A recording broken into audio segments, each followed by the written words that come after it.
Mateus capítulo 24. Vamos fazer a leitura do verso 3 em diante.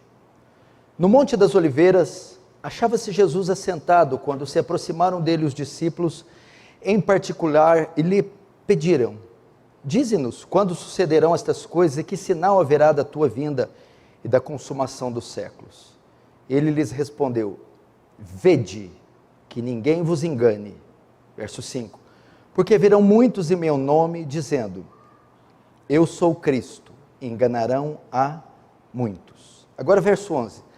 Levantar-se-ão muitos falsos profetas e enganarão a muitos.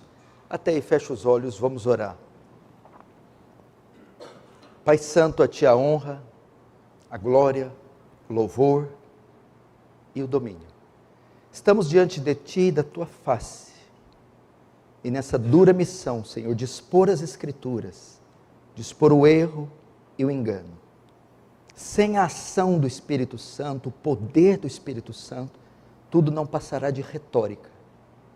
Então eu peço que a Sua graça abunde, superabunde, entre os que estão aqui sentados e todos que estão assistindo e irão assistir essa transmissão, a fim de que a verdade seja disseminada, o erro seja vencido, e Cristo e mais ninguém receba toda a glória, toda a honra, todo o louvor. É isso que eu te peço em nome de Jesus. Amém. Queridos, preste atenção, como eu disse, o tema da minha mensagem hoje, eu vou fazer um estudo, provavelmente eu vou demorar um pouco, vai ser um pouco maior do que de costume, mas é muito necessário. Vou falar hoje sobre a história da congregação cristã no Brasil. Jesus, no texto que eu abri, em seu sermão escatológico, Mateus 24, disse que conforme o fim dos tempos chegasse, haveria um crescimento enorme do engano religioso.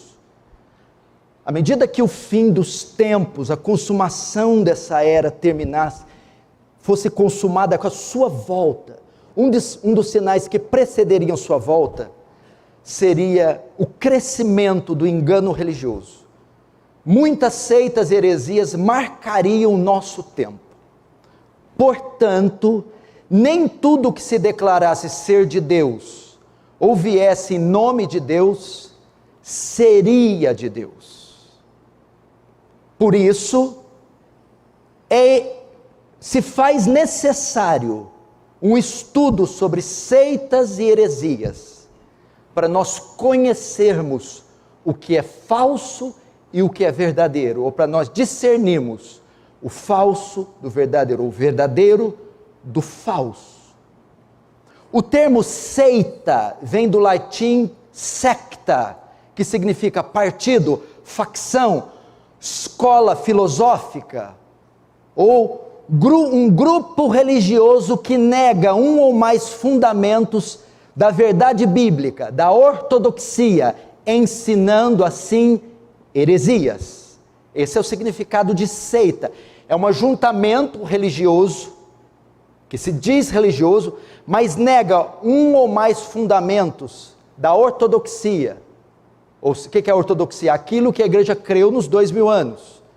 Ou nega fundamentos bíblicos, ensinando heresias. E hoje nós, nesse estudo de seitas e heresias, iremos estudar a história da congregação cristã no Brasil.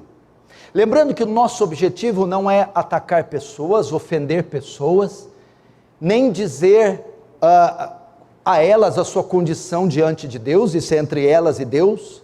Nós só vamos combater as ideias, as doutrinas, e fazer uma comparação das doutrinas da congregação cristã no Brasil com o que a Bíblia ensina e com o que a igreja ensinou em 2000 anos de história.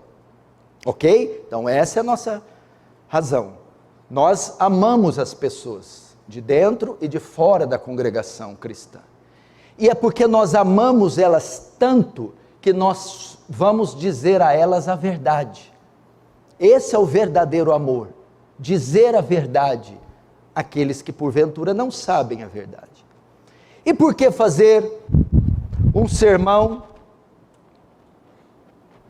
E por que fazer um sermão sobre essa igreja, sobre a CCB?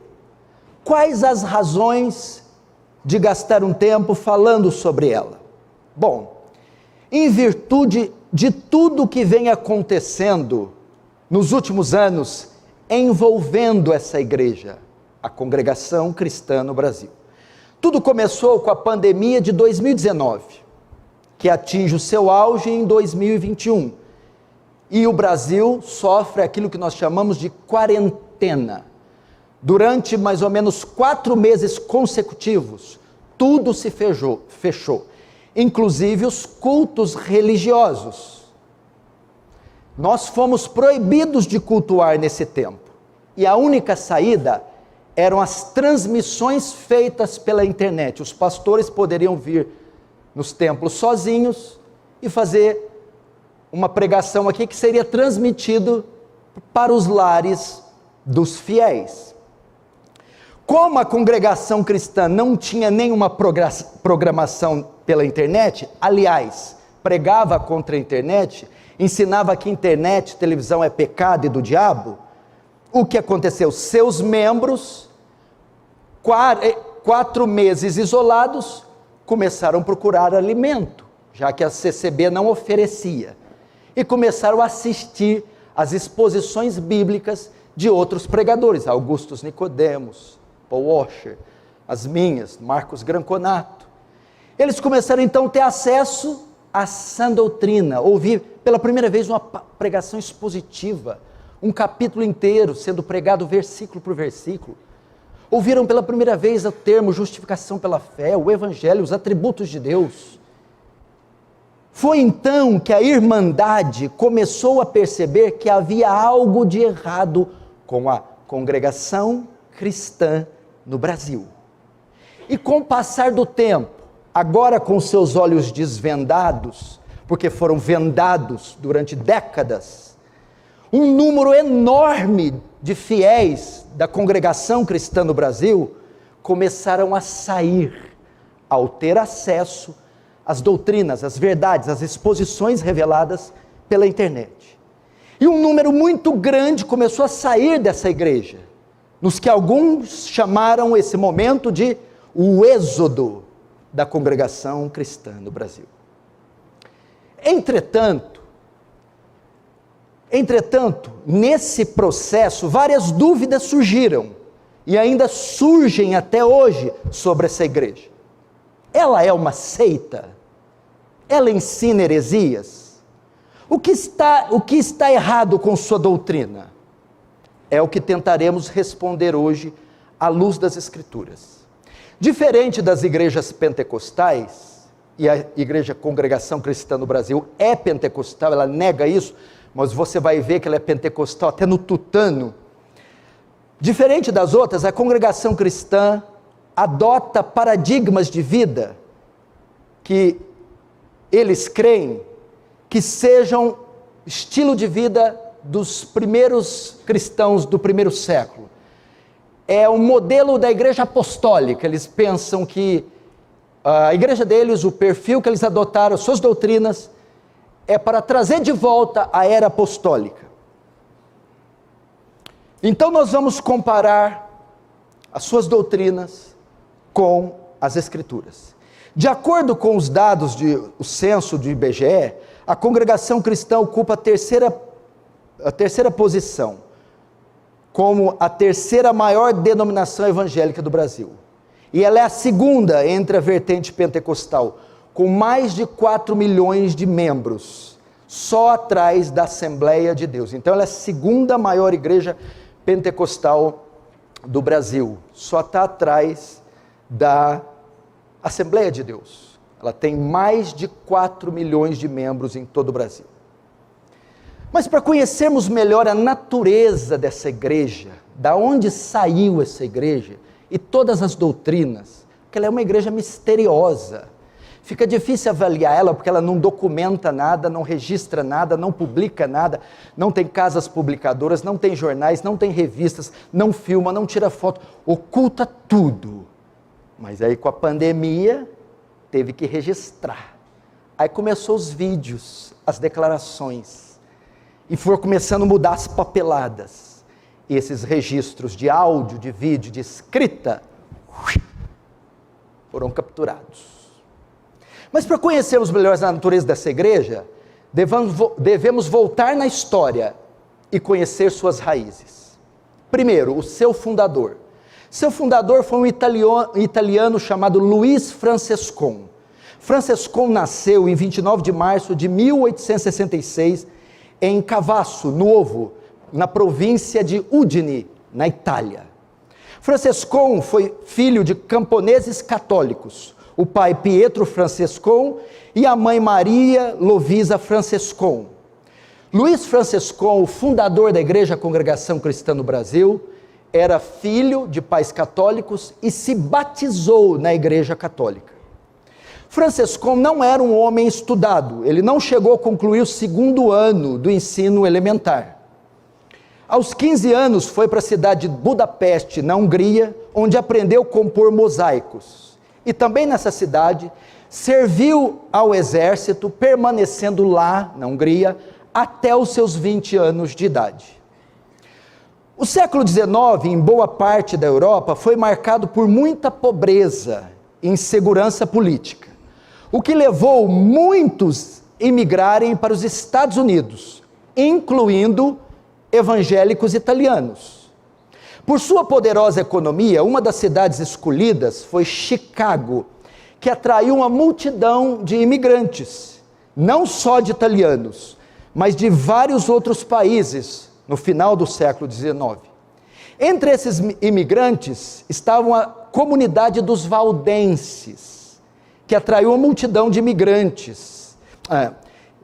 Um movimento cristão, estava aqui uma comunidade de valdenses, um movimento cristão iniciado pelo francês Pedro Valdo, em 1173, que perseguidos pela Igreja Católica, se refugiaram em cidades italianas. E quando houve a recessão, se migraram para Chicago. Esses valdenses começaram a se reunir em casa, até organizarem uma igreja, liderados por um italiano, Miguel, ou Michele, porque em italiano, Michele, Samuele é nome masculino, diferente do Brasil. Daniel é masculino no Brasil. Na Itália, Daniele é masculino. Então, Michele é semelhante a Michel ou Miguel. Então, vou usar Miguel para ficar melhor. Então, esses valdenses começaram a se reunir em casa, até organizarem uma igreja, liderados por Miguel Nardi. Por que é importante falar de valdenses? Porque aqui são os embriões da CCB. Por exemplo, são os valdenses que se reuniam e mulher sentava de um lado e homem do outro. Quem é que faz assim? Congregação Cristã no Brasil. Por causa do contato com os valdenses. E nesse processo de imigração italiana para os Estados Unidos, após terminar o serviço militar, Luiz Francescon chega em Chicago, no dia 3 de março de 1890, e lá conhece algumas famílias italianas, e começa a trabalhar com mosaicos. No mesmo ano de 1890, ele conhece Miguel Nardi. Miguel Nardi foi o italiano convertido através de um empresário americano que ele encontrou lá, que fala a ele da palavra de Deus, e ele se converte. Foi com esse empresário, foi com Miguel Nardi, que Francescon começou a ter conhecimento sobre Jesus. E em 1891, Luiz Francescon se converte ao protestantismo. Nas próprias palavras de Francescon, nesse mesmo ano, ouviu o evangelho pregado pelo irmão Miguel Nardi, e em dezembro de 1891, nasci de novo no nosso Senhor Jesus. Em março de 1892, junto com outros protestantes, incluindo os valdenses, liderados por Miguel Nardi e pelo pastor Filippo Grilli, eles fundaram a primeira igreja presbiteriana italiana. Então, a primeira igreja que Francescon, fundador da CCB, congregou e se converteu, foi uma igreja presbiteriana, de vertente italiana, com membros italianos, lá na cidade de Chicago, Estados Unidos. Nesse momento, veja só, ele se junta em 92. Mas anos depois, Francescon se torna diácono da igreja presbiteriana. Em 1901, ele é ordenado ancião pelo pastor Filippo. Nesse interim, em 1895, Francescon casa-se com Rosina Balzano, com quem tivera 6 filhos: Ellen, Daniel, Paul, Jenny, Stephen e Mary. Tudo estava indo bem com a igreja. Veja só a trajetória de Luiz Francescon: convertido, consagrado a diácono, ancião de uma igreja presbiteriana. Tudo estava indo muito bem com a igreja, até Francescon ter uma divergência com a forma de batismo, que a forma de batismo da igreja presbiteriana é por aspersão, só molha a cabeça, não precisa imergir. Então Francescon, ele está com dúvidas quanto a essa forma de batismo. Mas isso ocorreu porque Luiz Francescon teve uma experiência com Deus, mas guardou essa experiência por 9 anos. Felipe Grilli, então pastor da igreja presbiteriana italiana, viaja para a Itália, estava em Chicago, viaja para a Itália. O que acontece? Coube a Francescon presidir a reunião no domingo, dia 6 de setembro de 1903.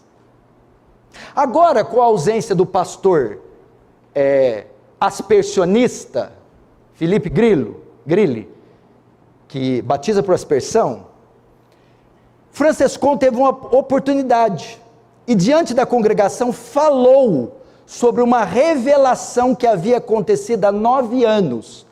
Veja só, não tem nada falando da palavra de Deus, não é nada dirigido pelo estudo.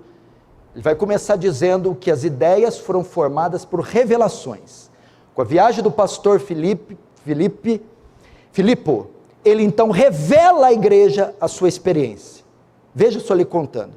No princípio de 1894, Francescon, com a idade de 28 anos, em uma noite quando lia a Bíblia de joelhos, como de costume, no capítulo 2 da epístola de Paulo aos Colossenses, ao chegar no verso 2, ele ouviu uma voz que falou por 2 vezes: tu não tens ainda obedecido a este meu mandamento. Ao que Francescon respondeu: Senhor, nunca alguém me falou sobre isso.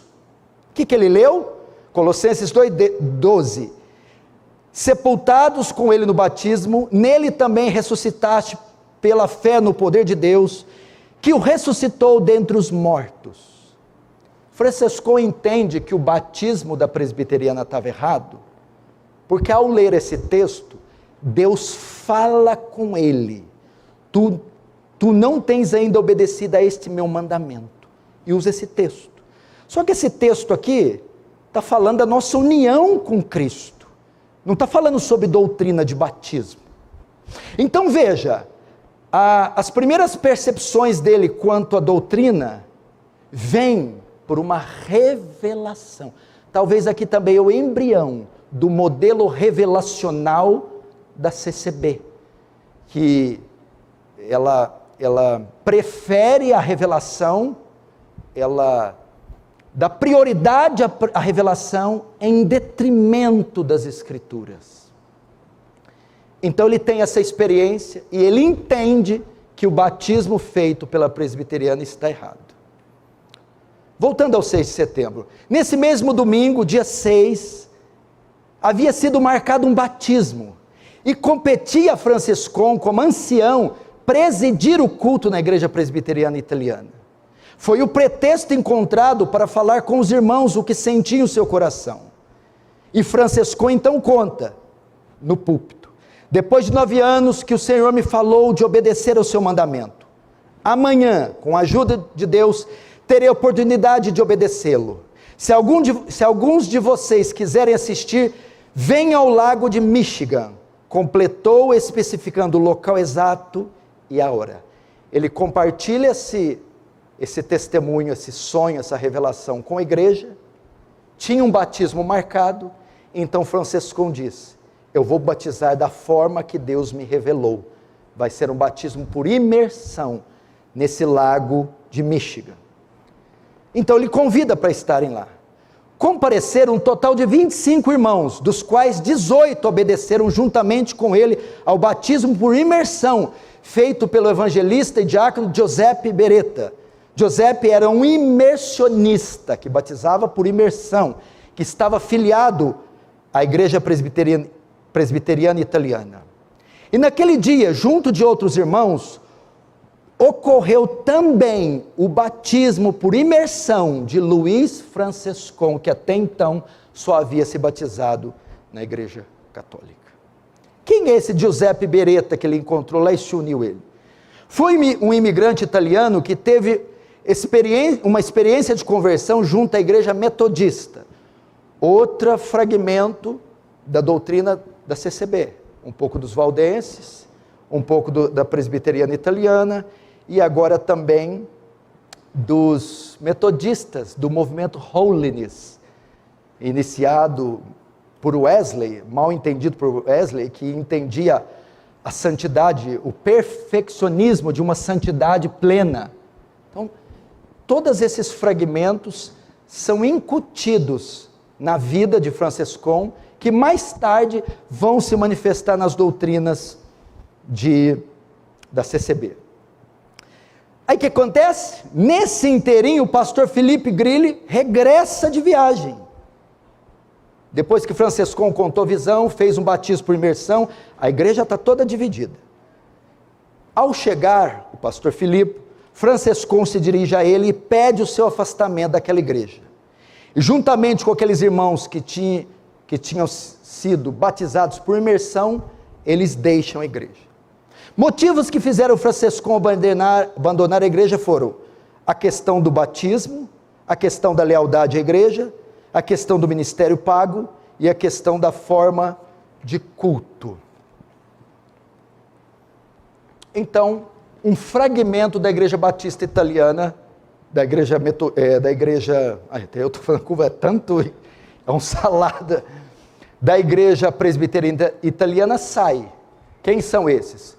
Os irmãos que entenderam a visão de Franciscon, que o batismo estava errado, e os outros irmãos que estavam com Giuseppe Beretta. Então um grupo sai daquela igreja. E com a harmonia desses dois grupos, isto é, dos crentes da região da Toscana, liderado por Giuseppe Beretta, e outro grupo liderado por Franciscon, eles alugam um salão para os cultos. Esse salão estava situado na W Grand Avenue, Grande Avenida Oeste, número 1139, e ficou conhecido informalmente como a Igreja dos Toscanos. Com o tempo, esse local passou a ser chamado a Missão pelos seus membros. Assim, após todos se desligarem da igreja, estabeleceram essa pequena comunidade protestante em Chicago. Nesse mesmo momento, estava acontecendo uns cultos de avivamentos nos Estados Unidos. Era início do século XX. Movimentos de avivamento se iniciam que alguns vão entender como derramamento do Espírito Santo. Está acontecendo isso nos Estados Unidos da América. No ano de 1900, um pastor metodista chamado Charles Fox Parham, nascido em 1873, criou um instituto bíblico na cidade de Topeka, Kansas, nos Estados Unidos. Há anos, Parham estava ensinando que o batismo no Espírito Santo era evidência com falar em línguas, e que Deus queria manifestar isso na vida de todos os crentes. Esse fenômeno ocorreu em 1901.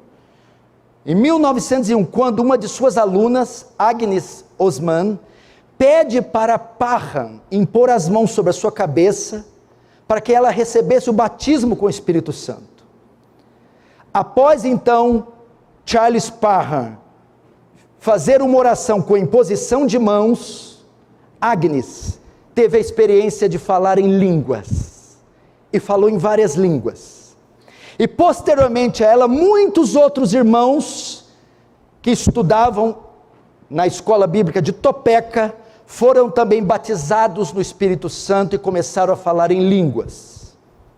Após este evento, a igreja inaugura um movimento de fé, segundo eles, que vai voltar agora aos primórdios da igreja, a igreja do primeiro século.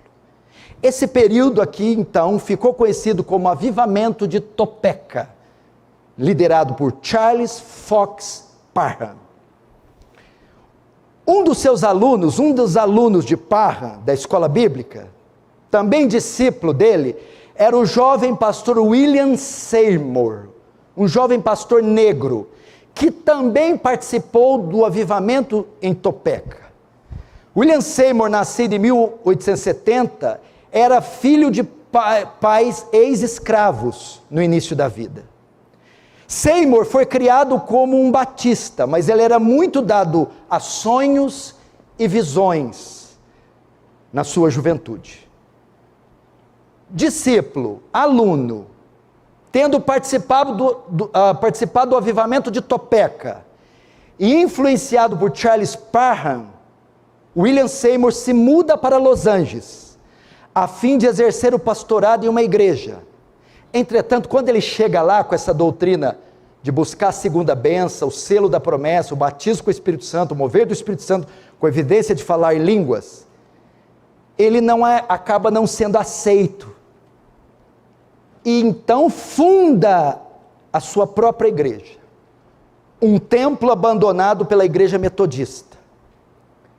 William Seymour então inicia os trabalhos nessa igreja em 1906, em uma rua que no futuro se tornaria uma das ruas mais conhecidas pelo meio evangélico, a Azusa Street, número 312 em Los Angeles, a famosa Rua Azusa. William Seymour prega sermões sobre o derramar do Espírito Santo e o batismo com o Espírito Santo. Esse trabalho então culmina no chamado Avivamento da Rua Azusa. Eu estou falando sobre a história da Congregação Cristã do Brasil. Por que falar disso? Vamos lá. Esse endereço tornou-se famoso e apontado com base da formação e divulgação mundial do movimento pentecostal moderno. Em 1906, muitos daqueles que experimentavam o mover da Rua Azusa em Los Angeles foram para outras cidades para pregar a palavra, incluindo Chicago. Então, trabalhos que saíram do avivamento da Rua Azusa em Los Angeles foram iniciados aonde? Em Chicago. Quem morava em Chicago? Luiz Franciscon, fundador da CCB. Esse trabalho então chega em Chicago até um pastor chamado William Durham. Durham ainda não havia recebido o batismo no Espírito Santo e acreditava que esse batismo poderia ser recebido sem nenhuma evidência, não precisava de línguas. Entretanto, Parham notou que alguns dos membros de sua igreja falavam em línguas. Com dúvidas, William Durham decide ir de Chicago, decide ir até Los Angeles para conhecer o trabalho de William Seymour. E ao participar de vários cultos na Rua Azusa, no dia 2 de março de 1907, William Durham foi então batizado no Espírito Santo. E nesse dia, William Seymour profetizou que onde Durham pregasse, o Espírito Santo seria derramado ao povo. Mais uma vez, tudo é feito por meio de profecias e visões. Quando Durham volta para Chicago, depois da experiência que ele teve com Seymour em Azusa, um avivamento também se inicia na cidade de Chicago. Foi que então, no final de 1907, Luiz Franciscon estava passeando pelas ruas de Chicago e houve na esquina um pregador chamado Harry Reich Alum, que estava anunciando um derramar do Espírito, estava anunciando que um derramar do Espírito estava acontecendo, não só em Los Angeles, na Rua Azusa, mas também em Chicago, na missão Avenida Norte, através de um homem chamado William Durham. Bom, Luiz Francescon ficou meio ressabiado, duvidoso quanto a isso, mas começou a frequentar as reuniões. E ao frequentar as reuniões de avivamento em Chicago, do pastor William Durham, que foi batizado na igreja de William Seymour, que foi batizado em Topeka por Charles Parham, entende que aquilo ali é manifestação de Deus. Ele leva a sua esposa nos cultos de Durham, e a sua esposa de Francescon, é batizada no Espírito Santo e começa a falar em línguas. Experiência essa que Francescon não teve no início. Ele demoraria ainda 3 meses para ter. Então, Luiz Francescon convida o pastor Durham para jantar em sua casa. E depois do jantar, fazem uma oração. E na oração que fazem, Durham profetiza para Francescon. Mais uma vez, nada de Bíblia. Que Francescon foi chamado para anunciar a obra do Espírito Santo. Não foi para pregar o evangelho, arrependimento, cruz. Ele recebeu uma profecia que foi chamado por Deus para pregar a obra do Espírito Santo para o povo italiano. Então, no dia 25 de agosto de 1907, no culto das 10 da manhã, durante a pregação de William Durham, Francescon finalmente foi batizado no Espírito Santo, falando em diversas línguas. Tempos depois de ser batizado no Espírito Santo, agora com uma nova mentalidade, com uma nova perspectiva, Francescon já não é mais o mesmo homem. Ele está totalmente agora envolvido pela experiência com o Espírito Santo. Depois disso, Francescon revela uma experiência que teve com o Senhor. Eu, Luiz Francescon, estive por 10 dias aos pés da cruz, e ouvindo o Senhor que me disse: não façais doutrinas, e queime todos os livros, tenha somente a Bíblia e o dicionário bíblico. Ele disse que vai até os pés da cruz. A gente precisa saber o que é isso, né? Depois a gente tenta saber o que quer dizer isso. E Deus fala com ele: queima todos os livros, queima tudo que Agostinho escreveu, queima tudo que Irineu escreveu, Policarpo escreveu, queima tudo que Lutero escreveu, Calvino escreveu, Spurgeon escreveu, os puritanos escreveu, queima tudo. Francescon continua contando a visão. O Senhor disse: retirai vossas mãos da minha obra. Como posso eu operar? Com isso pretendia dizer: retirai as vossas mentes cheias de letras. Foi talvez dessa experiência que teve origem o costume da congregação cristã no Brasil de rejeitar qualquer tipo de estudo, literatura, teologia ou ensino. Quando Francescon diz: não façais doutrina, queimem todos os livros, esse é o grande pecado da CCB. Ela não considera nada que veio antes dela. Ela foi criada em 1910. Quando diz queime todos os livros, toda a literatura, ela despreza 2.000 anos, 1.900 anos de história da igreja. Parece que a CCB só conta do primeiro século, da era dos apóstolos, e depois 1910. Nesse período, do primeiro século até 1910, a CCB simplesmente despreza. Não serve para nada. Olha o que ele está dizendo: queimem os livros, a patrística, a reforma, pós-reforma, os missionários, os avivalistas, nada do que eles fez tem importância, nada do que eles fizeram é significativo. Esqueçam, queimem tudo isso. E quando ele diz retirar a mão da obra, quer dizer, abandonem teologia, porque o CCBista diz: o que importa é sentir Deus, é ser cheio de Deus, não é conhecimento, porque a letra mata. E da onde veio essa doutrina de queimar os estudos? De uma revelação, de uma visão que ele teve.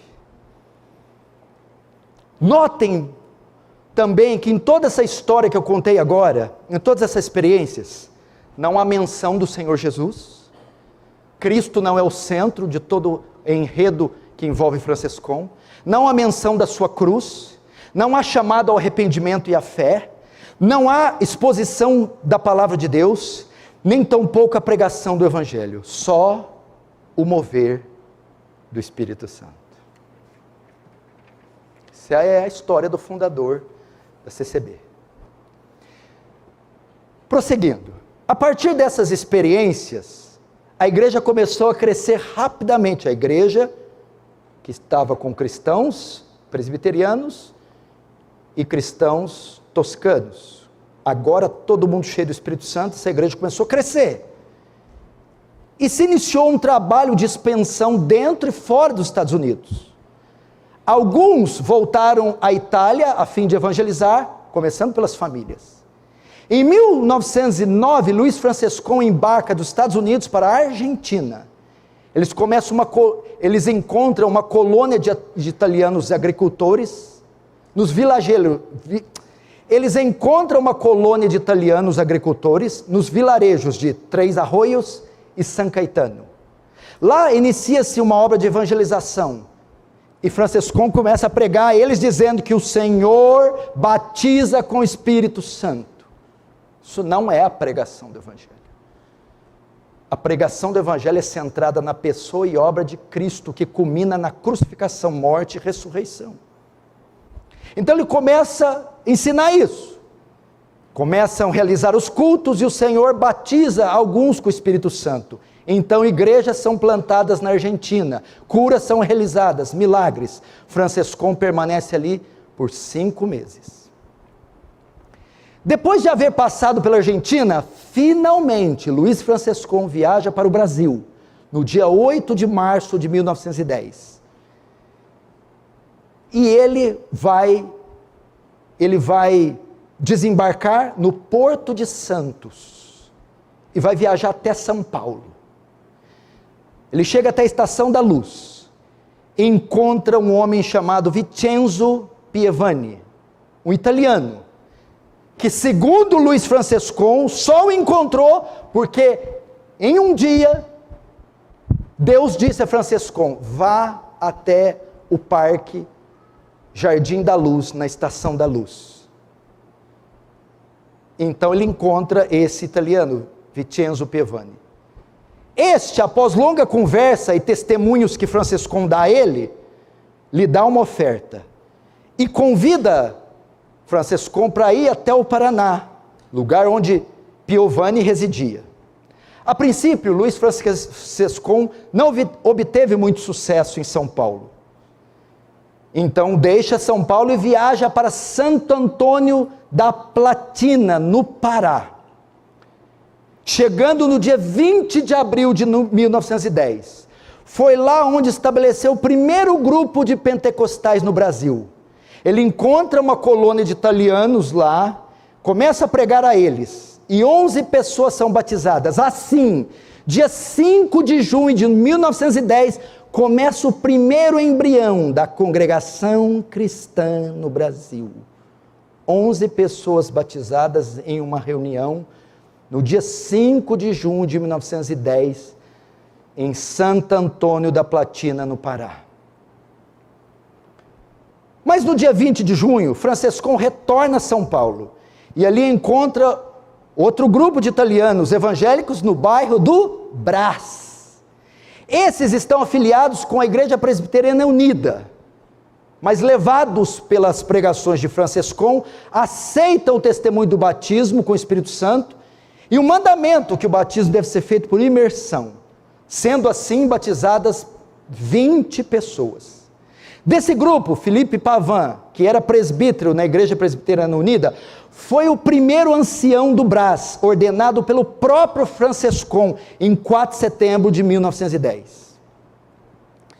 Mas o que é importantíssimo saber é que antes disso, o pastor Modesto Carvalhosa teve uma reunião com Felipe, dizendo que não era para ele conceder liberdade a Francescon. Eles gostam de não conceder liberdade para um monte de gente. O próprio líder dele não recebeu liberdade também não. Filipe encontra Francescon e diz que ele até podia se reunir com eles, mas que ele não tinha mais liberdade, que ele era um falso profeta. Mas Filipe estava equivocado contra Francescon. Ele não era um falso profeta. Ele não podia ser negada a liberdade para ele. E como Filipe descobriu isso? Veja o testemunho que o próprio Filipe conta. Certo dia apareceu no trabalho do irmão Filipe um varão, um anjo. E o irmão Filipe descrevia-o dizendo que usava vestes de príncipe. E o chamou pelo nome dizendo: Filipe, por que rejeitou aquele meu servo? Eu o mandei aqui no Brasil, porque aqui tem um grande povo para se salvar. Se você obedecer, será bem para a tua alma e terás a vida eterna. Olha o que o anjo falou. Senão, naquele dia o fogo estará preparado para aquele que não obedecer o Senhor Deus. E mostrava para ele o fogo. Será que era um anjo de luz? Está muito familiarizado com o fogo esse anjo, né? Naquele momento, o irmão Filipe começou a pedir perdão a Deus e procurou Francescon. E lhe pediu perdão contando a visão. Agora pasmem, quando Filipe conta essa visão absurda para Francescon, Francescon responde que tinha tido a mesma visão e que o mesmo anjo falou com ele. Francescon relatou então que o mesmo anjo tinha também falado com ele. Os pastores da igreja presbiteriana conseguiram levar os bancos, púlpito e órgão. Daí começaram os cultos na rua Alfândega, número 64, no Brás. Depois de 2 meses, em agosto de 1910, foi realizado o primeiro batismo no rio Tietê. Eles aceitaram o testemunho do batismo com o Espírito Santo e o mandamento por imersão, sendo ao final batizada 20 pessoas. E assim, a igreja, a congregação cristã no Brasil, fruto de um movimento iniciado por Parham, Seymour, Durham, e um italiano dirigido por sonhos e visões, chamado Luiz Francescon. Assim nasceu a igreja, Congregação Cristã no Brasil. Em 7 de setembro de 1964, na cidade de Oak Park, nos Estados Unidos, Luiz Francescon falece, deixando como seu legado a segunda maior religião pentecostal do Brasil. Vamos para os nomes. No início do trabalho em Chicago, não havia nenhum nome para a igreja. Começaram como o Encontro, depois Assembleia Cristã, depois Congregação Cristã, a Irmandade. Então, em 1828, na Itália, o nome legal passa a ser Congregação Cristã Pentecostal. E no mesmo ano, no Brasil, ela recebe o nome, 1828, de Congregação Cristã do Brasil. E por fim, definitivamente, em 1962, Congregação Cristã no Brasil. Falei para você ter paciência, a gente saber. Agora, como é organizada a CCB? Eu vou falar CCB para economizar.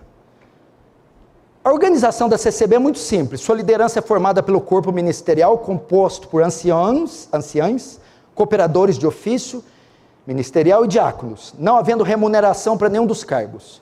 A escolha das novas lideranças depende da revelação divina. Sua liderança desaprova o formalismo teológico, exortando que a palavra de Deus não é para ser discutida, porém obedecida. Todas as igrejas, congregações do Brasil têm a mesma cor e arquitetura base, esta última podendo ser adaptada às condições locais. À esquerda sentam as mulheres, à direita os homens, ao centro a parte frontal é reservada aos músicos. À frente dos bancos, os fiéis chamam de púlpito. Agora, no que a CCB crê? Vamos agora para as doutrinas. Quais são suas doutrinas? Como saber se ela é uma seita ou não? A CCB tem uma confissão de fé chamada Pontos de Doutrina da Fé, que uma vez foi dada aos santos. São 12 pontos de doutrina. Quando você analisa os pontos de doutrina, ela parece ser cristã. Cremos na Bíblia, cremos no Espírito Santo, cremos no inferno, cremos no pecado. Então, quando você vai na ortodoxia, parece ser cristã, mas quando vamos para a ortopraxia, o que ela vive na prática, não vemos uma igreja cristã. Quando olhamos para a sua confissão de fé, seus 12 pontos, parece ser uma igreja cristã, mas a CCB no dia a dia, na prática, sua realidade é completamente diferente dos seus pontos. Antes de sabermos se ela é uma seita ou não, precisamos aprender o que caracteriza uma seita. O que caracteriza uma seita? Eu vou dar alguns pontos para você saber o que faz de uma igreja seita ou não. Primeiro, elas têm outra fonte de revelação e autoridade além da Bíblia. Não é só a Bíblia. É a Bíblia e visões e sonhos, a Bíblia e outros documentos. Segundo, elas têm desprezo pelas Escrituras. Terceiro, elas pregam salvação por obras. Quarto, elas têm exclusividade religiosa, só a minha igreja salva. Quinto, existe nessas igrejas, nas seitas, uma redução da pessoa e obra de Cristo. Cristo é menor que a igreja, e sua obra não é suficiente, tem que acompanhar outras obras. Sexto, exaltam mais a denominação e os líderes do que o próprio Senhor.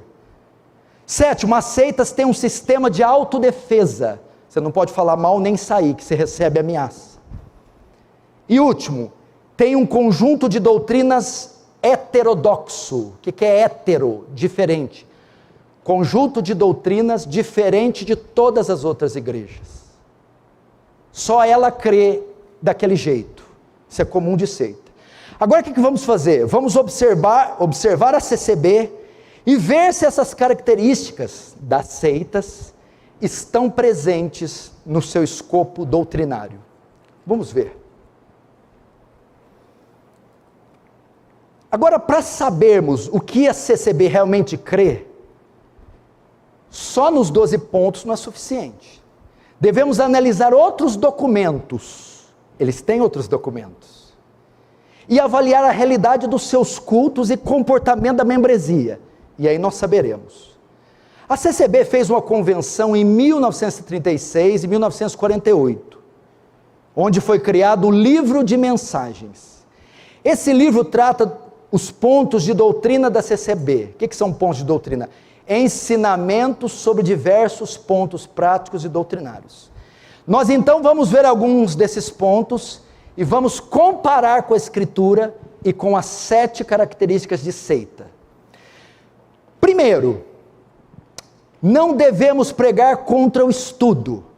Nos tópicos das reuniões de 5 de abril de 1971, o tópico 46, nesse tópico, está documentado, é revelado que a CCB estimula seus fiéis a não estudarem as Escrituras.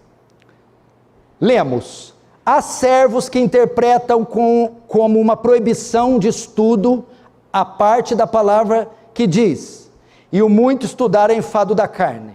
Olha o que diz o ponto. Não é proibido estudar. Nesta reunião é dado esclarecimento a todos. O que não podemos fazer é estudar a palavra de Deus. Quanto a estudar para ampliar conhecimento na parte material, em nossa profissão e outras atividades, é coisa boa e proveitosa. Vocês podem estudar ciência, arte, matemática, geografia. O que não pode é estudar a palavra de Deus. Lembra de Francescon? Queime em todos os livros. Esse é o primeiro ponto. Desprezo pelas Escrituras. Lembra que é uma das características da seita? E os textos que eles usam para apoiar isso? Eles usam a Bíblia para dizer que não pode ler a Bíblia. Então como é que sabe se não pode ler a Bíblia? Por que eles vão buscar na Bíblia o não estudar a Bíblia? Imagina a Bíblia ser escrita, a Bíblia foi escrita para dizer não me leiam. Olha que incoerência desse povo. Eles usam Eclesiastes 2,12, e demais disso, filho meu, atenta, não há limites para fazer livros, e o muito estudar é enfado da carne. Não leia muita Bíblia, que é enfado da carne. Segundo texto que eles usam, a letra mata, mas o Espírito vivifica. Ó, você está lendo demais, a letra mata, o negócio é ter unção, ter poder. Que interpretação pobre. É só ler o contexto. Quando Paulo fala letra mata, ele está falando da lei e da graça. Ele está falando que o ministério da letra, a lei de Moisés, não consegue salvar.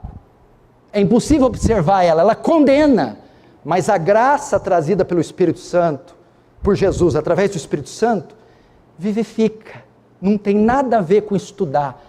Como que a própria Bíblia que diz, conhecereis a verdade, e a verdade vos libertará, João 8,32, vai dizer que ela mesma mata. Como é que a verdade que liberta agora mata? Salmo 1, verso 2 diz, bem-aventurado o homem que não anda no conselho dos ímpios, nem se atenta no caminho dos pecadores, nem se assenta na roda dos escarnecedores. Antes tem a sua lei, tem o seu prazer na lei do Senhor. E na sua lei medita de dia e de noite. Mateus 22, 29, respondeu-lhe Jesus, errais não conhecendo as Escrituras, nem o poder de Deus. A Bíblia ordena a sua leitura, ordena adquirir, e diz que é um pecado não ler as Escrituras. Deuteronômio 6, 6 a 9, estas palavras que hoje te ordeno estarão no teu coração, e as intimarás aos teus filhos, delas falarás assentado em tua casa, e andando pelo caminho, e deitando e levantando-se, e também as atará por sinal na tua mão, e te serão por testeira entre os teus olhos, e as escreverá nos umbrais da tua casa e nas tuas portas. Aqui então encontramos a primeira característica de uma seita, presente nos documentos da congregação cristã: desprezo pelas Escrituras. Outra coisa, essa mesma palavra de Deus, quando lida e pregada, sua interpretação, quando eles decidem ler e pregar, sua interpretação é exclusiva de quem prega, e não pode ser questionada por quem ouve. Nos tópicos das reuniões de 1948, no tópico aos crentes, lê-se, escuta, a palavra de Deus ensinada à sua igreja não é para ser discutida, porém obedecida. Só assim se honra ao Senhor. A palavra aqui é aquela palavra dita do púlpito, não é as Escrituras, tá? Nesse sentido, o que esse tópico ensina é que quando o ancião ensina ou traz uma palavra revelada, por falar do púlpito é como se ela fosse dita pelo próprio Deus, portanto não pode ser questionada, ainda que não encontre amparo nas Escrituras. Portanto, com esses dois tópicos, eles cometem outro erro, negam a autoridade, infalibilidade das Escrituras, ao tratá-la com esse desprezo. Vamos ver o que o Senhor diz, primeiro sobre não questionar o que sai do púlpito. Atos 17, 10, 11. Ao anoitecer, os irmãos enviaram Paulo e Silas a Bereia. Quando chegaram, foram à sinagoga judaica. Os judeus que moravam em Bereia tinham a mente mais aberta que os de Tessalônica, porque ouviram a mensagem pregada por Paulo do púlpito, e examinaram as Escrituras para saber se aquilo que ensinavam era verdade. Questionaram. Agora, quanto ao desprezo pela Escritura, 2 Timóteo 3,16, toda a Escritura é inspirada por Deus e útil para o ensino, para a repreensão, para a correção, para a educação na justiça. Esse texto fala o quê? Da autoridade. Toda a Escritura é inspirada e útil para toda a nossa vida. Ao tratá-la dessa forma, eles estão mostrando desprezo e negando a autoridade das Escrituras. Mas espera lá. Entretanto, eu estou discorrendo isso aqui para chegar onde eu quero. Esse tópico de ensino revela algo muito mais grave na CCB. Eles dizem que não é proibido estudar outras matérias, mas o que não pode ser feito é estudar a palavra, e que a palavra pregada para o irmão na CCB não pode ser questionada, pois a interpretação humana, ou a pregação no púlpito, é mais importante e está acima da Bíblia. Escute isso aqui. Assim, a precedência da interpretação humana sobre a própria palavra revelada escrita. O que é isso? A interpretação, a pregação do púlpito, ou profecia dita está em pé de igualdade, ou é superior ao conteúdo da palavra escrita. Portanto, todas essas declarações demonstram que a Congregação Cristã do Brasil tem outra fonte de autoridade, além da palavra de Deus. E esta fonte, inclusive, está acima dela. Qual fonte é? A revelação particular daquele que está pregando no púlpito, que envolve revelações e profecias pessoais. Essa é outra marca de uma seita. Tem uma fonte de autoridade e revelação acima da palavra. Por que não pode ser questionada? Porque quando o ancião está falando, muitas vezes ele não está falando o que está escrito. Se ele não está falando o que está escrito, ele está se valendo de outra fonte, uma revelação que está sendo dada. Se ele não pode ser questionado, é porque ele está dizendo que aquela revelação também é palavra, que não está na Bíblia, mas que também foi inspirada por Deus. Outra fonte de autoridade e revelação.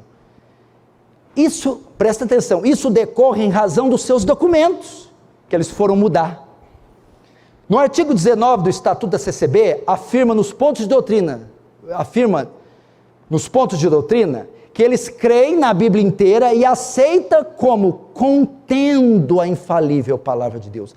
Antes eles criam que a Bíblia é a infalível palavra de Deus. Hoje o seu documento diz que a Bíblia contém a palavra de Deus, ok? Nós acreditamos que a Bíblia toda, de Gênesis a Apocalipse, é a palavra de Deus. Nos documentos da CCB está escrito que ela diz que a Bíblia contém a palavra de Deus. A Bíblia não só contém a palavra de Deus, a Bíblia é a palavra de Deus. Só que uma afirmação dela traz duas implicações. Primeira, se a Bíblia só contém e não é a palavra de Deus, você só extrai dela o que você acha conveniente. Afinal, tem coisas aqui que não é a palavra de Deus, só contém. Segundo, implicação, se a Bíblia só contém e não é a palavra de Deus, ela não se torna a única fonte de revelação. Ela contém e existem outras fontes que também contêm a palavra de Deus. Por que o CCBista faz isso? Para desacreditar a Bíblia e ter liberdade de pronunciar no púlpito o que bem entender. E pode dizer, a Bíblia contém a palavra de Deus, mas as minhas revelações também contêm a palavra de Deus. Essas afirmações são feitas para desacreditar a Bíblia, e é padrão de toda seita atacar as Escrituras para justificar suas outras fontes de autoridade e assim criar suas doutrinas. No caso aqui da CCB, ficou explícita com essa nova confissão que ela está rejeitando algumas verdades das Escrituras e usa como fonte de autoridade profecias, sonhos e visões. Irmãos, para pregar na CCB não é necessário ter uma formação teológica, mas sim ser selado com o Espírito Santo. Eles dizem, essa é a âncora da minha vida, ser selado, ser ungido. Dizem os pregadores que sobem no púlpito da CCB, eu prego o que Deus me revela, eu apenas entrego a mensagem, se não concordou, fale com quem criou a mensagem. É comum membros da CCB dizerem, quando estão diante de uma decisão, eu vou buscar a palavra para ver o que Deus fala comigo. Isso não significa ir às Escrituras ou ouvir uma pregação. Quando ele diz, vou buscar a palavra, significa que uma reunião, culto ou no momento de oração, buscar a palavra é esperar a revelação dada por alguém e não ir nas Escrituras. Eles não têm estudo formal, não há pregação expositiva, não há estudo, aliás, há um repúdio da Bíblia, logo eles não vão ensinar a Bíblia, logo buscar a palavra não é buscar a Bíblia, é uma revelação. Portanto, aqui encontramos outra característica de uma seita, ter uma fonte de revelação e autoridade superior à das Escrituras. Vamos ver um outro ponto encontrado na CCB, muito comum em seitas: o seu exclusivismo. A CCB afirma que só existe salvação lá. É uma coisa típica de seita. Em público eles vão negar isso, mas na prática é o que a maioria diz e ensina. A ideia errônea de que a salvação é só permitida na sua própria igreja. Presta atenção, isso pode ser claramente confirmado através das afirmações feitas em seus documentos. Por exemplo, no tópico das reuniões de 1961, no tópico Doutrina do Batismo, está escrito, escute: quando se vai batizar, deve usar as palavras: em nome do Senhor Jesus te batizo, em nome do Pai, do Filho e do Espírito Santo, conforme se encontra em Mateus 28.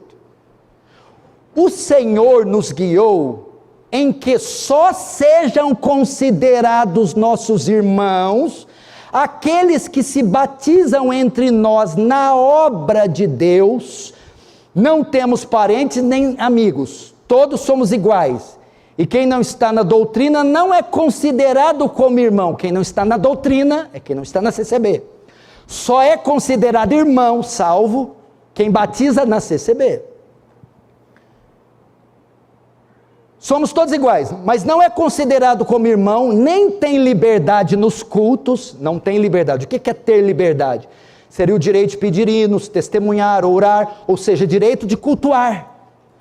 Portanto, eles não reconhecem o batismo de nenhuma denominação, não reconhecem como irmão em Cristo ninguém fora da congregação, confirmando assim a afirmação citada acima: só existe salvação entre eles. Olha outro tópico que confirma isso, nos tópicos das reuniões de 1961, no tópico frequentar seitas, é o documento deles, está escrito: não é possível ser admitido que nossos irmãos, frequentando seitas e denominações estranhas à nossa fé, possam ser considerados nascidos da água do Espírito. Você pode ser da CCB, mas se você frequentar outra igreja, eles nem te consideram salvo.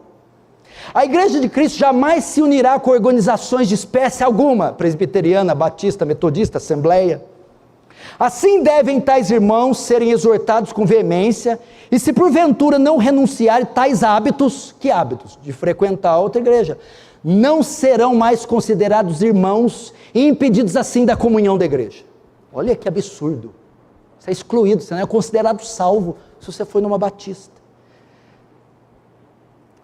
Meu irmão, essas declarações mostram o exclusivismo da CCB. E por liberdade de cultos, pode-se claramente reconhecer a participação na comunhão.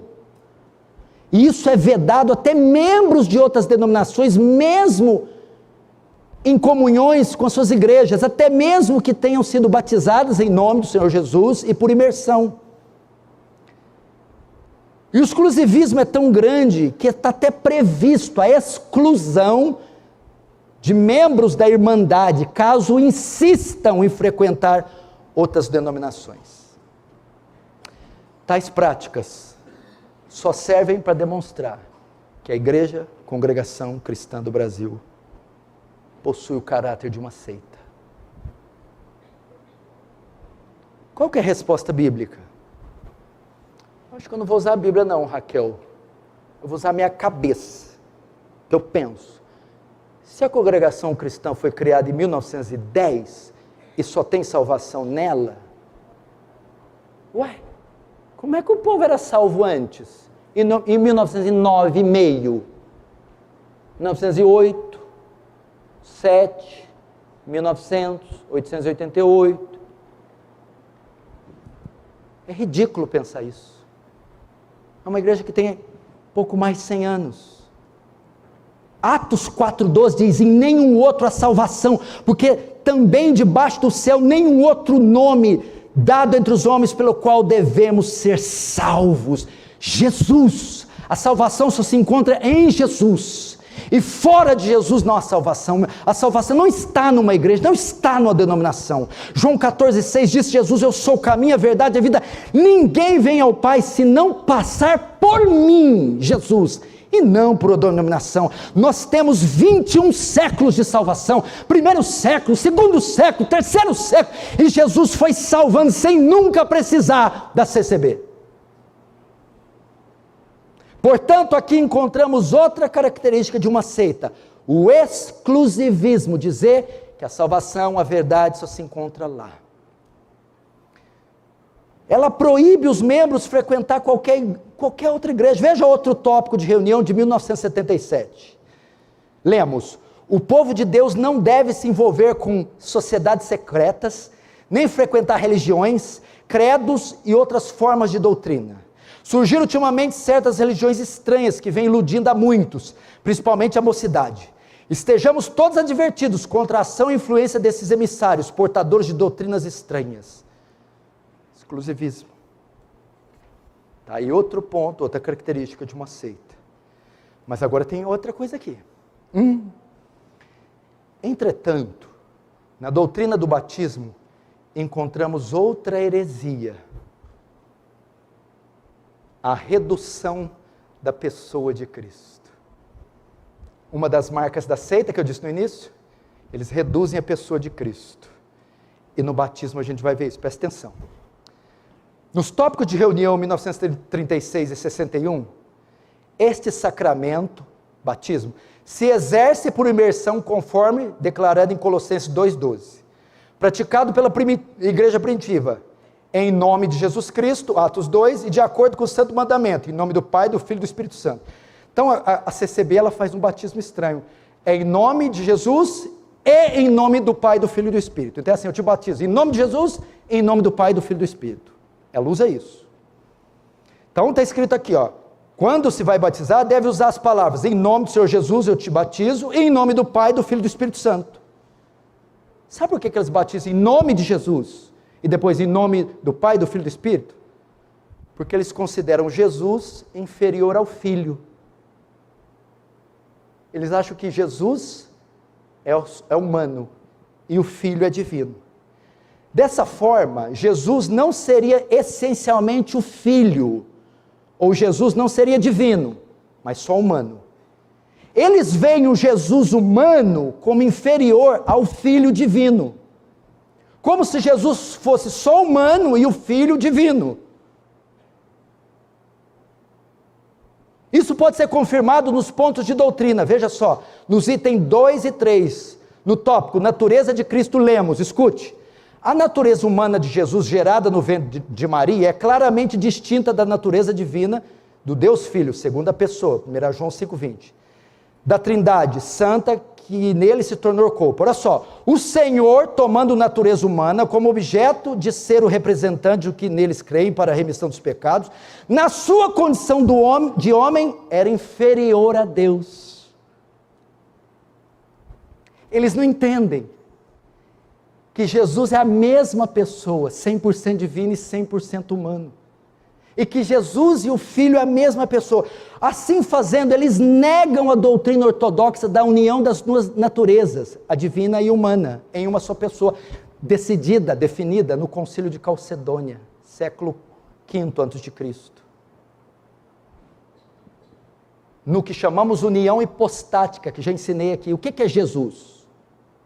Jesus é 100% homem, humano, 100% Deus divino. As duas naturezas coexistem juntas, na mesma pessoa, sem se misturar. Quando fala de Jesus, está falando da parte humana e da divina, do Jesus homem e do Jesus Deus. Quando fala filho, está falando da divina e da humana. A parte divina não é menor que a parte humana, não é menor que a divina. A parte divina não é maior. Ele é 100% homem e é 100% Deus. Dessa forma, a CCB assume mais uma característica das seitas: a redução da pessoa de Cristo. O Filho e Jesus são a mesma pessoa e detêm a mesma grandeza. Jesus é tão Deus como o Filho é Deus.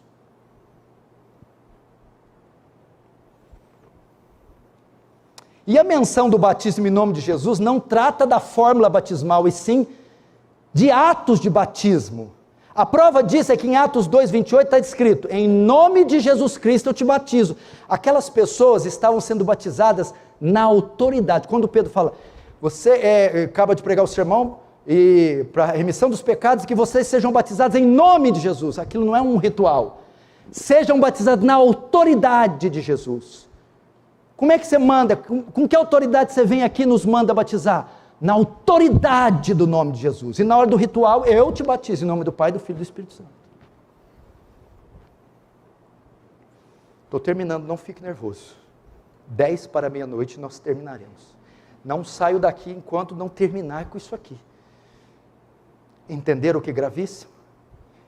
Dessa forma, ela assume mais um ponto característicos das seitas: a redução da pessoa de Jesus. A CCB assume outra característica de uma seita: ela exalta a igreja acima de Jesus. É comum eles chamarem a congregação cristã do Brasil de gloriosa congregação. Dizem seus anciãos que a CCB é a graça.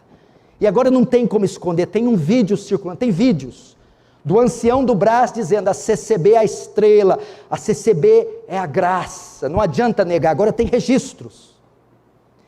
Quando a Irmandade usa o termo graça, chamados na graça, ou chamados para essa graça, a Irmandade entende isso como tendo sido chamados para a CCB, porque a CCB é a graça.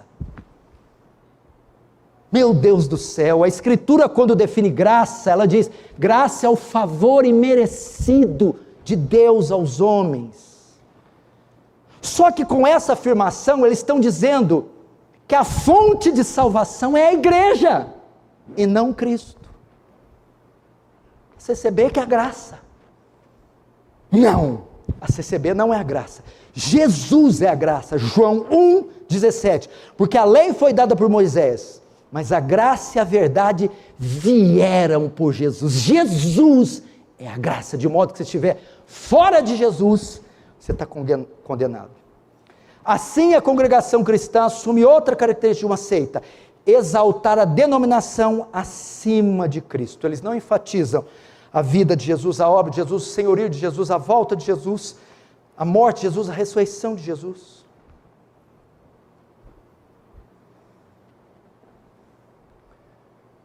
Só falta mais 2, viu? Aí acaba.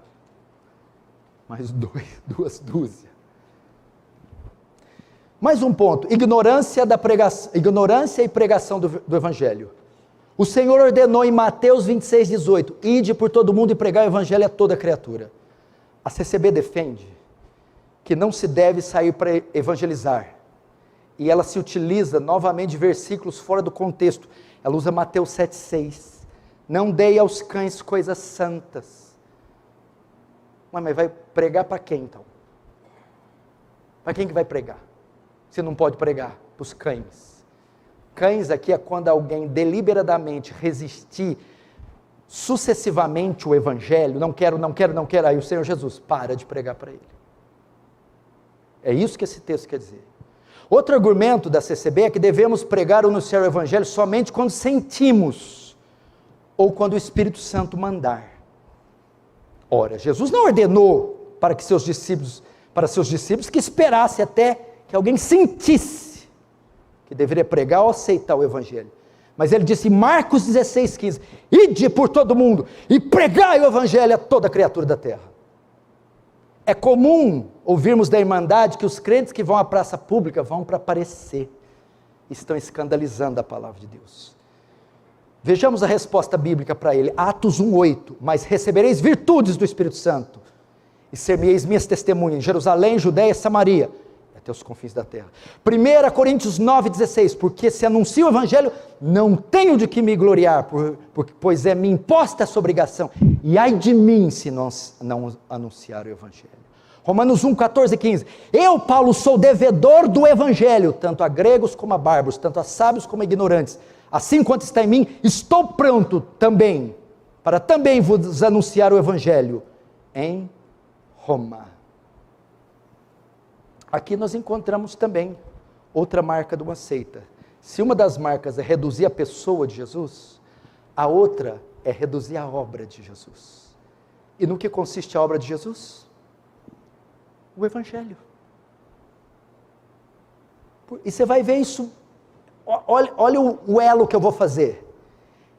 Isso invariavelmente, o desprezo pela pregação e pelo conhecimento do Evangelho. Você perguntar para um CCBista, o que é o Evangelho? Fale sobre justificação pela fé, redenção. Fale sobre expiação substitutiva. Fale sobre a ira de Deus derramada sobre Jesus, aplacando as demandas da justiça divina. Fale sobre arrependimento e fé. Eles não sabem. Invariavelmente isso vai culminar em outro ponto: a salvação pelas obras. Como não há compreensão clara sobre a redenção, sobre a justificação pela fé, sobre o sacrifício substitutivo de Cristo, que aplaca a ira de Deus para satisfazer a ira divina, como não existe um chamado ao arrependimento e fé no Senhor, os membros da CCB invariavelmente vão apoiar a sua segurança de salvação no quê? Nas obras. Não há exposição do Evangelho. Não há exposição da fé. Quais obras são essas? Obedecer aos ritos criados pelo seu líder e acrescentados pelas assembleias ao longo do tempo, trabalhar para a expansão da igreja, ocupar cargos. Muitos dizem: estou lutando pela minha salvação, estou lutando pela minha salvação. Eles não entendem que é pela graça. Orações, privações, jejuns, separações, o que na verdade vai produzir hipocrisia e não conversão. Essa então é outra marca de uma seita: salvação pelas obras. É Jesus mais as obras, Jesus mais sacrifício, Jesus mais os anciãos, Jesus mais... Eles não vão negar que não creem em Jesus, mas é Jesus e mais as obras. Por quê? Por causa dos tópicos anteriores. Não conhecem o Evangelho, não pregam o Evangelho, não entendem a redenção, o sacrifício de Cristo. Qual a resposta bíblica para eles? Efésios 2, 8, 9. Porque pela graça sois salvos mediante a fé. Isto não vem de vós, é dom de Deus, não é de obras, não vem de obras, para que ninguém se glorie. Querido, só Cristo salva. É só a graça de Cristo que salva. É só a fé em Cristo que salva.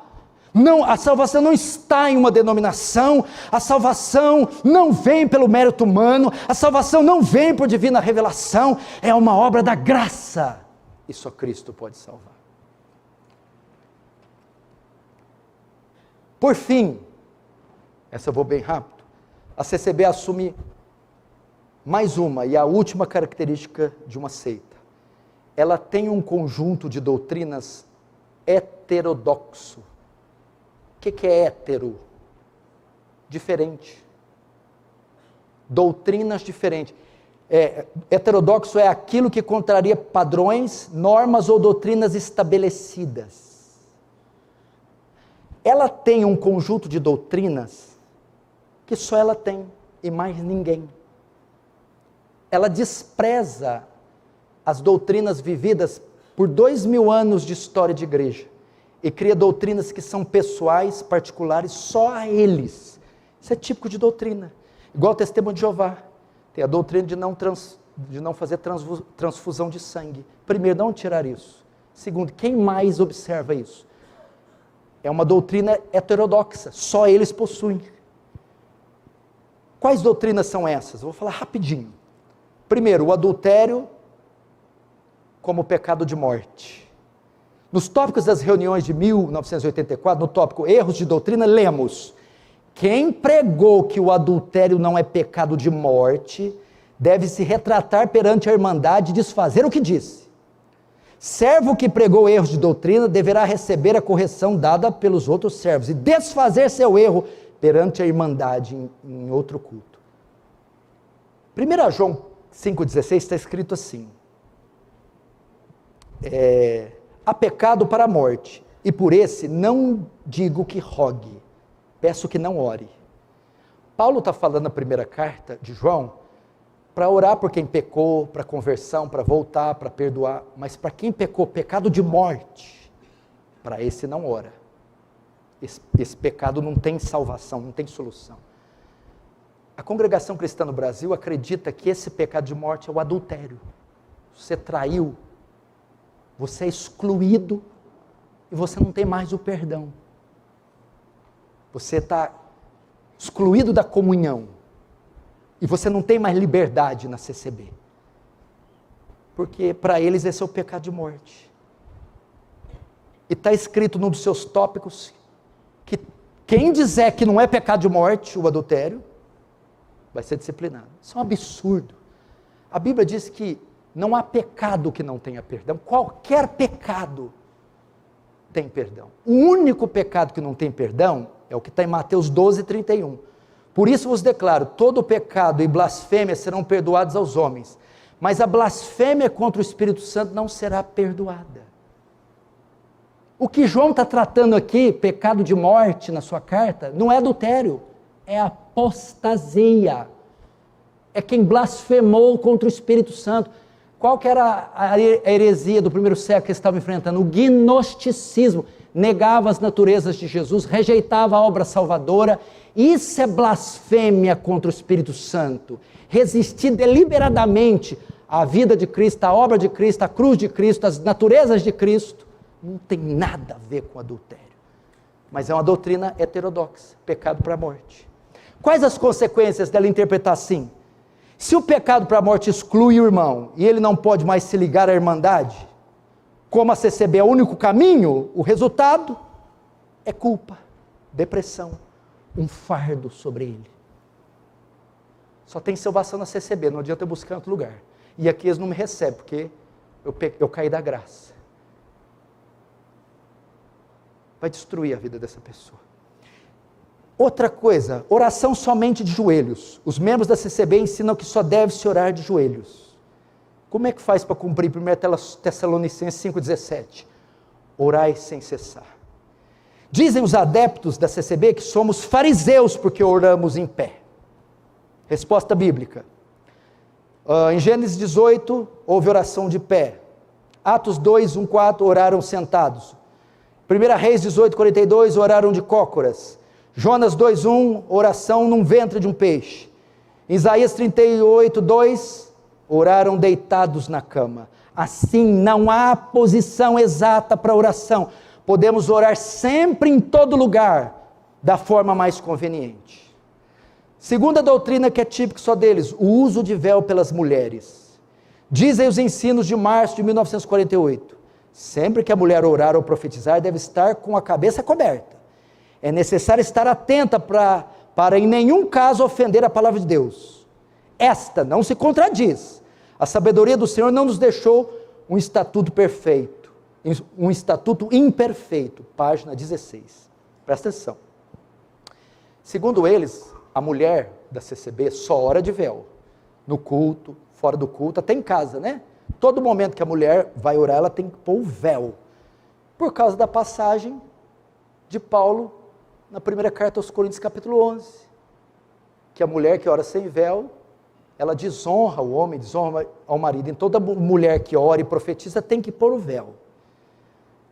Mas por que Paulo não escreve isso para os Gálatas? Não escreve para Tessalônica, não escreve para Roma, não escreve para Éfeso? Paulo trata aqui do símbolo. Naquele tempo, principalmente no Oriente, naquela região, o que acontece? A figura masculina do marido e dos pastores na congregação eram figuras de autoridade. E uma das maneiras da mulher demonstrar submissão à autoridade masculina, tanto do marido como do pastor, era cobrir a cabeça com véu. Então o que Paulo está tratando não é o véu, é a questão da submissão, que na época o véu apontava. Veja, por exemplo, o que escreveu, eu não ia deixar ele de fora da minha pregação, ele vai participar, John MacArthur, sobre esse texto.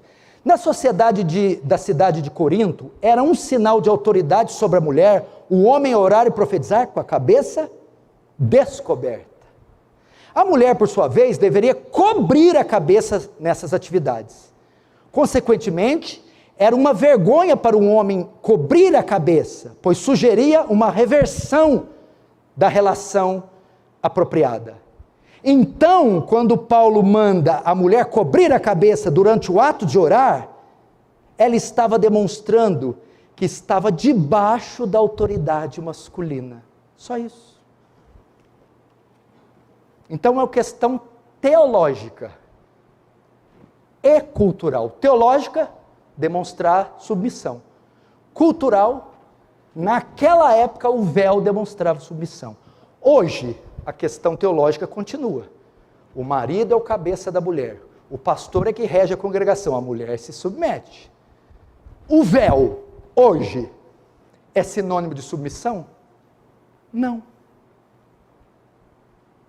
Então o véu ficou restrito àquele tempo. Mas é uma doutrina que eles carregam.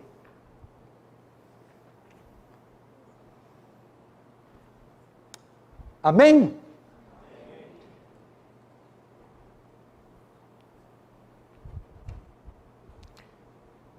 Agora eu só vou ler, não vou nem citar. Ah não, essa aqui eu tenho que citar. Eles também crêem na transubstanciação. Que quando se serve a ceia, o pão e o suco, o corpo de Cristo se faz ali presente. Porque nos tópicos de reunião de 1961, no tópico oração pelo pão e o cálice da Santa Ceia, está escrito: está havendo divergência na hora de pedir a bênção sobre o pão e o cálice? Pois alguns pedem para Deus abençoar este pão e este cálice, que simbolizam ou representam o corpo e o sangue do Senhor Jesus. Para evitar essa divergência, o ministério está na comunhão de que se peça na oração: Senhor, abençoa este pão que é a comunhão do corpo de Cristo, ou Senhor, abençoa este cálice que é a comunhão no sangue de Cristo. Tanto é que é comum, terminando a ceia, o que sobra, os recebistas enterram, porque eles acreditam que o corpo e o sangue se fazem presente. Isso é a transubstanciação. E por que isso é heresia? Porque isso vem da Igreja Católica. É como se o sacrifício estivesse sendo repetido ou feito novamente naquela hora. E isso então ataca a suficiência do sacrifício lá da cruz em Gólgota. Tetelestai. Está consumado. Mas os recebistas acreditam nisso. Dízimo. Os recebistas ensinam que o dízimo é da lei, que o dízimo é profano, que o dízimo é para ladrões. Então eles repudiam, e uma das coisas que fazem eles acharem que a igreja santa é perfeita, é porque aqui não cobra dízimo, aqui não cobra dízimo. Então o dízimo é profano, o dízimo é para ladrões, quem cobra dízimo está enganando. Jesus não condenou a prática do dízimo, Mateus 23, 33, devei fazer aquelas coisas, piedade, misericórdia, sem deixar essas. Dízimo do endro, hortelã e do cominho. Mas se a CCB condena agressivamente o sistema de contribuição como dízimo, ela faz um que arrecada talvez mais que o dízimo, é o sistema de coleta.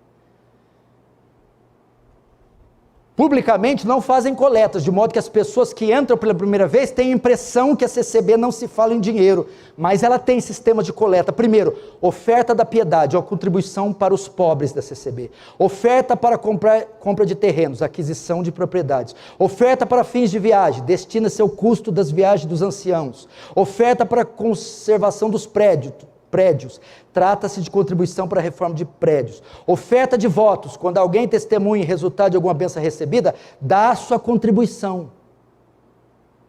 Como se recolhe todas essas ofertas que não são feitas publicamente? Tudo é colocado na mão do porteiro, logo na entrada da casa de oração, onde os envelopes indicam o destino que se deve dar o dinheiro. Tem isso mesmo? Vocês que eram de lá? Eles têm repúdio ao ofício do pastor para eles são cães, ladrões. Então para eles é ancião, diácono, cooperador de adulto, cooperador de jovens. Só que a CCB, ela esquece que a palavra grega para ancião, presbítero, bispo, pastor, é a mesma coisa. Efésios 4:11, e ele mesmo deu uns para apóstolos, profetas, evangelistas e outros para pastores. Isso é uma bobagem, é só um termo para designar aquele que dirige o rebanho. O ancião é um pastor, o presbítero é um pastor, o bispo é um pastor, todo aquele que pastoreia, que cuida. Gente, proibido pensar. Que mais? A blindagem dos anciãos é outra característica da seita. Ela tem um sistema de autodefesa para não ser criticada nem combatida.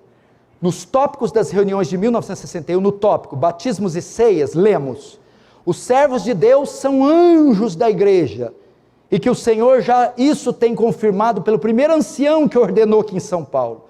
O povo de Deus tem um crédito ilimitado nos servos, acatando-os como anjos de Deus. Assim nunca se pode perder esta moral espiritual. Ao sistema de blindagem.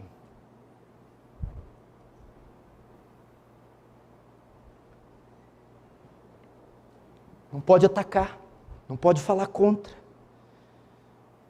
A palavra de Deus ensinada à sua igreja não é para ser discutida, porém obedecida. Se você se levanta contra a revelação do ancião, você pode ser julgado, condenado por blasfêmia contra o Espírito Santo. Ao sistema de blindagem. Falou asneira no púlpito, você não pode falar nada, senão você é acusado de blasfemar contra o Espírito Santo.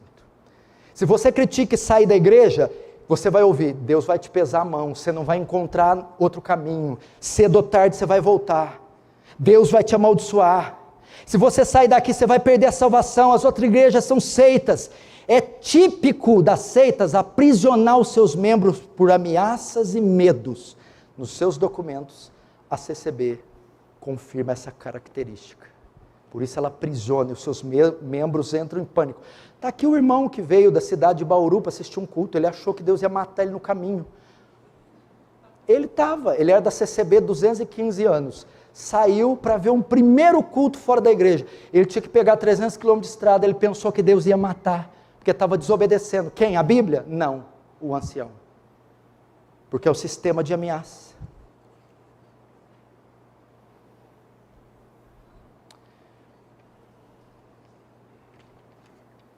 Agora eu termino com isso. Por que tantos erros? Tantas heresias? Uma das razões pode ser o próximo ponto. Por que tem tantos erros? O seu repúdio pela instrução formal. Veja só, em um tópico chamado Leituras Estranhas está escrito: o povo de Deus não tem necessidade de frequentar outros cultos, e nem de ler leituras religiosas de diferentes princípios. Na Sagrada Escritura existe tudo, tudo que se precisa, individual ou coletivamente. Nos tópicos jornais e propagandas diz assim: não possuímos jornais de propaganda religiosa, nem literatura religiosa, assim como não nos correspondemos com quem edita. Não devemos, portanto, colaborar de espécie alguma. Outras luzes não precisamos nem queremos. O tempo muda sempre, porém a palavra de Deus é imutável. Nos tópicos frequentar seitas, está escrito: os servos de Deus não têm estudo de seminário, não damos dízimos, e nem pagamos salários a pastores. Você vê que é um repúdio ao ensino. Quando você não tem a Bíblia para se amparar, você vai se amparar em todo tipo de coisa absurda. Qual que é a resposta bíblica? 2 Timóteo 4,13. Timóteo, persiste em ler, exortar, ensinar até que eu vá. 2 Timóteo 4,13. Timóteo, quando vieres, traz a capa que deixei em Trode, em casa de Carpo, traz também os livros e os pergaminhos. Paulo é um estudioso.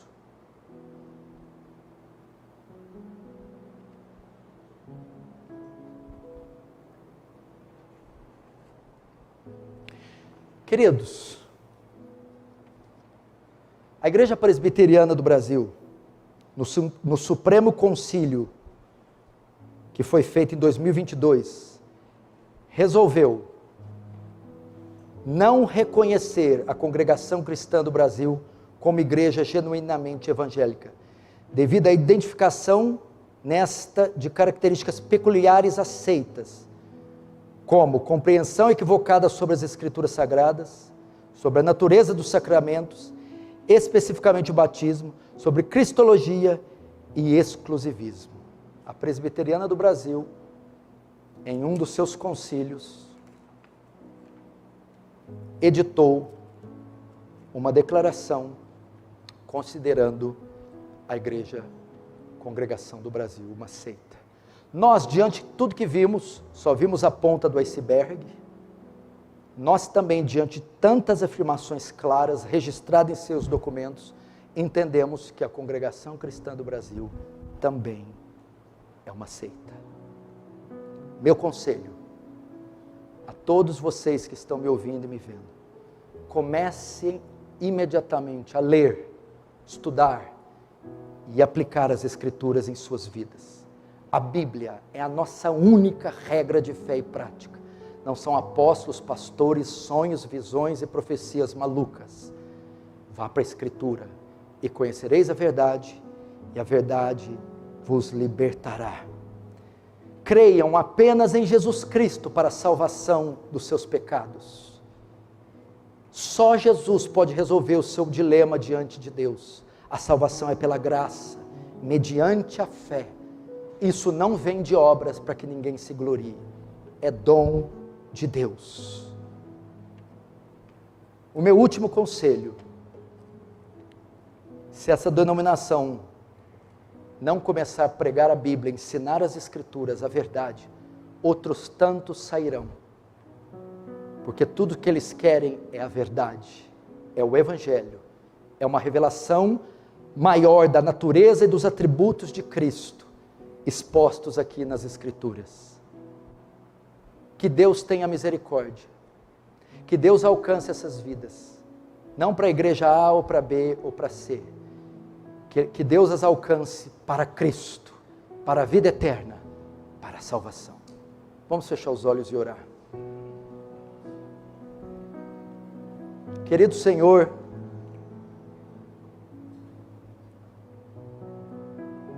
que esses ensinos sejam usados, Senhor,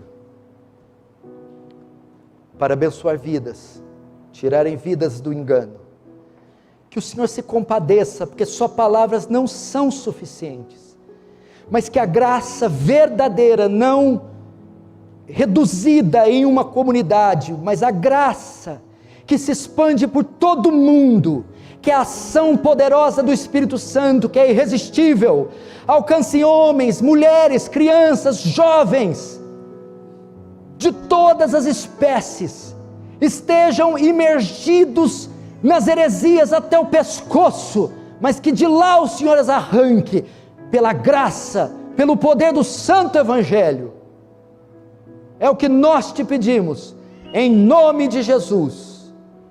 Amém.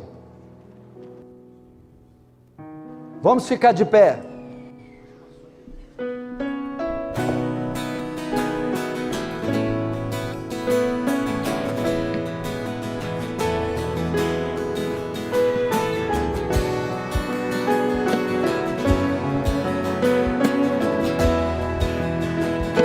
Bem forte, diga. Só em Jesus confiarei, Ele é minha luz, força e canção. Seguro estou, não temerei, na tempestade eu sei que não. Tão grande amor e plena paz, em ti meu medo se desfaz. Consolador, tu és pra mim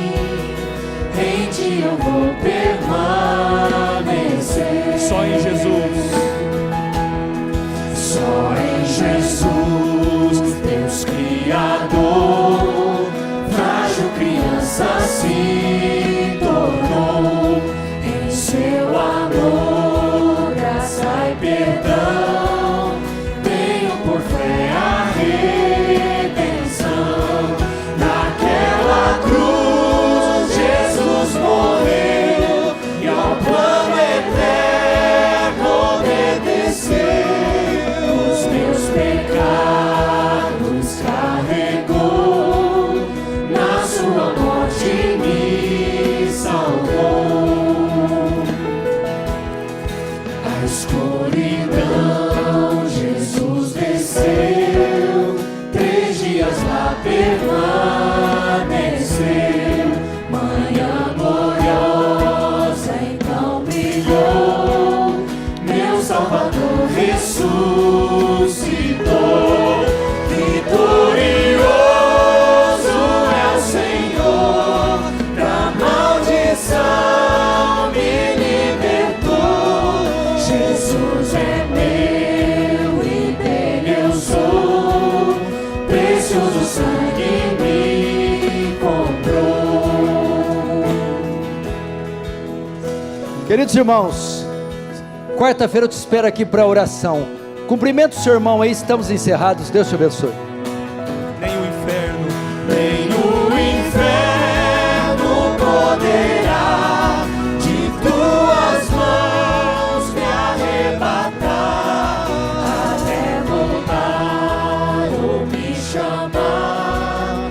No teu poder vou descansar. Nem o inferno poderá de tuas mãos me arrebatar, até voltar ou me chamar.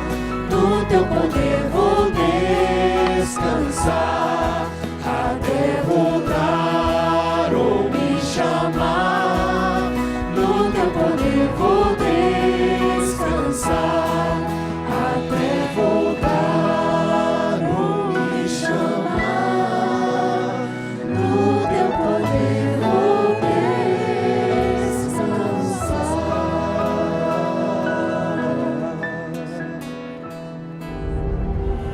Nossa cultura pós-moderna está dominada pelo relativismo em todas as suas esferas. A ideia de verdades absolutas pouco a pouco é extinta. Tudo é relativo e cada um possui sua própria verdade.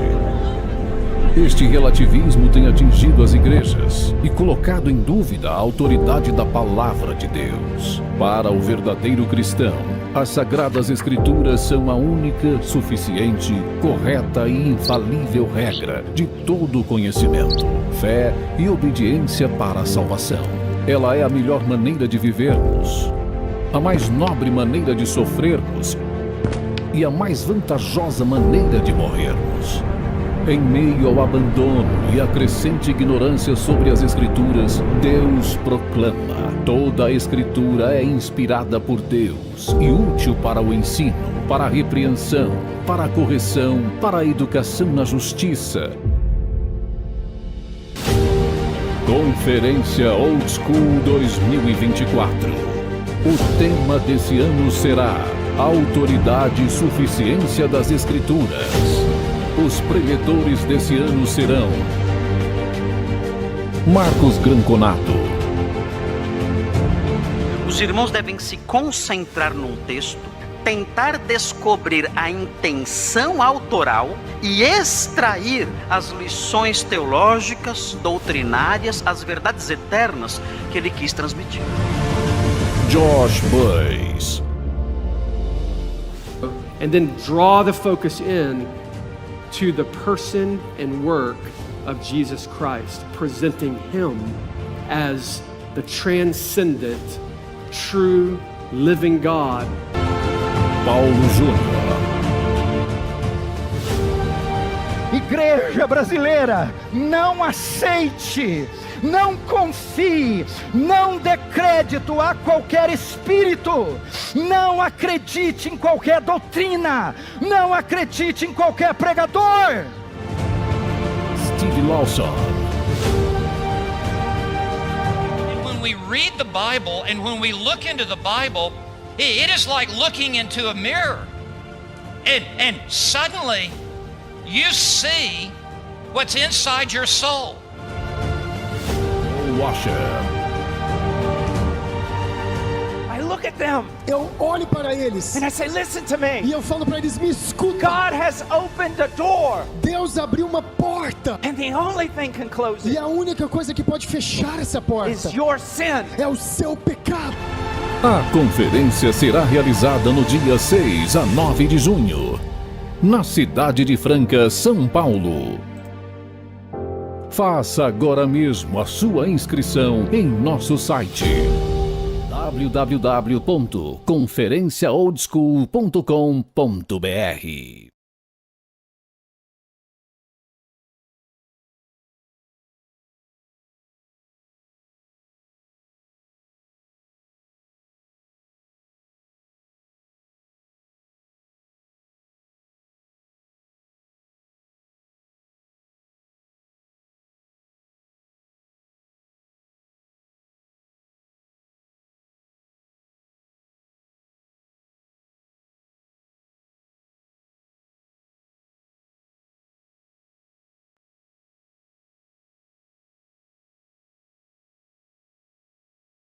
Conferenciaoldschool.com